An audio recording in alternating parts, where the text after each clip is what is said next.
Did you know that Soul Train, the legendary show that shaped a generation, was yanked off the air for good because of one jaw-dropping moment? That single scene rewrote TV history and left fans gutted. Stick around as we dive into the infamous performance that sank Soul Train and the backstage chaos that followed. For 35 years, every Saturday morning, Soul Train delivered a vibrant hour of Black youth culture. Billed as America's hippest trip, it wasn't just a stage for the latest dance moves, bold hairstyles, and flashy outfits. It was a launchpad for Black musicians. In the 70s, it became a critical platform for artists to debut new tracks, and by the 80s, it was giving bands their first taste of national fame. It was a cultural lifeline, teaching mainstream audiences how to groove, dress, and who to vibe to. Beneath the glitzy lights, electrifying performances, and swirling paisley patterns, Soul Train was a quiet revolution, pushing back against a biased media and a prejudiced society. Born during a time of economic struggle and social unrest, even as the civil rights movement gained ground, its joyful facade hid a fierce message of Black empowerment. Louis Ski Carr, a beloved Soul Train dancer, put it best. I'm Black and Mexican, raised on Englewood streets. Every Saturday, that was our moment to see our people, our dances, our styles, our eras. Don Cornelius, the show's charismatic host and executive producer, was fed up with media fixating on Black crime while ignoring police brutality. He wanted authentic, uplifting portrayals of Black Americans, so he cooked up Soul Train, inspired by ABC's American Bandstand, a hit show where teens danced to the latest tunes. Cornelius scouted local Chicago teens who lined up daily after school, eager to dance on TV.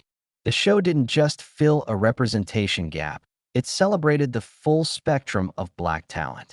Debuting nationally in 1971 with a bold, colorful set and Cornelius's iconic line, "Welcome aboard. You're right on time for a soulful trip." Soul Train soon had artists like Aretha Franklin clamoring to perform at their peak.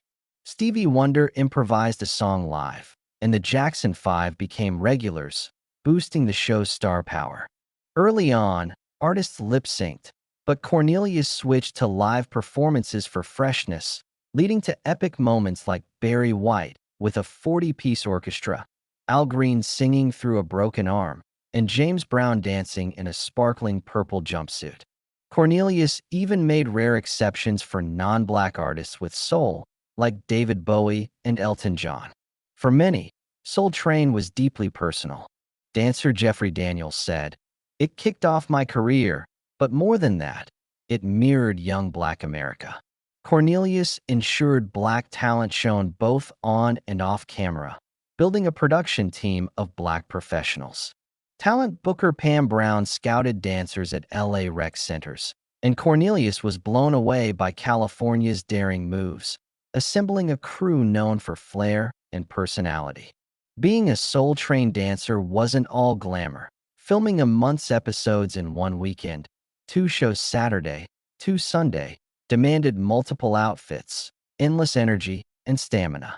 Sadly, dancers only got paid when performing with artists, a flaw that clashed with the show's upliftment mission.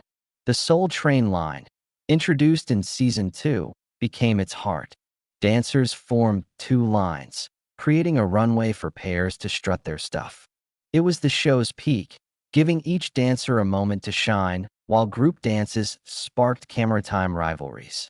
Using props, flips, or wild creativity, dancers seized the spotlight, making the line a cultural icon that defined Soul Train's golden era. The show didn't just display dance trends, it birthed them. Styles like popping, locking, ticking, and whacking, later fueling hip-hop, voguing, and breakdancing, started on its stage.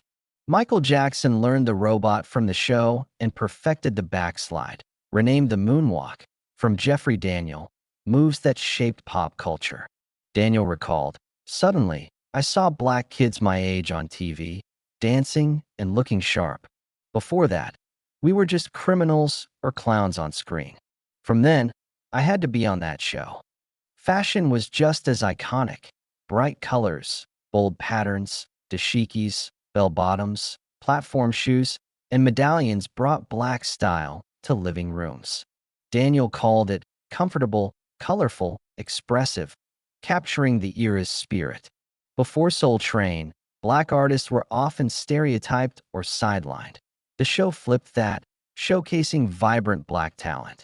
Cornelius's all-black production team broke barriers, and dancers like Cheryl Song, the only Asian dancer for 14 years, proved the show's inclusivity while staying true to its black excellence core. Though not overtly political, Soul Train reflected the 70s struggles, segregation fights, urban poverty, with positive messages. The scramble board highlighted black icons like Phyllis Wheatley and Harriet Tubman, and partnerships with Afro Sheen promoted natural black beauty, reinforcing black is beautiful. Now, let's hit the unforgettable performances.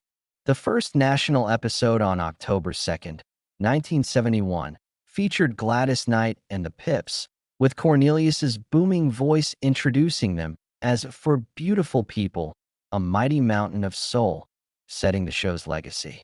In 1973, Michael Jackson and the Jackson 5 performed Dancing Machine, a chart-topping hit. Michael's flawless robot dance debuted there, cementing it as a pop culture staple. In December 1975, LaBelle's Lady Marmalade brought Afrofuturistic metallic costumes and funky vibes, a bold collision of art, fashion, and music. Al Green's 1974 live performance, at 27, with a sling, neon loafers, and a rose, oozed soulful charm for 7 minutes, captivating viewers. Soul Train broke ground by inviting white artists like David Bowie on November 4th, 1975. Nervous and reportedly drunk, Bowie botched his lyrics, needing multiple takes. Cornelius, ever the perfectionist, gave him an offstage reality check about the show's standards. But the end came. In 1989, Milli Vanilli's performance as Europe's first major rap stars imploded when they were exposed as lip-syncing frauds, tarnishing Soul Train's credibility. Bowie's 1975 flub added to the cracks.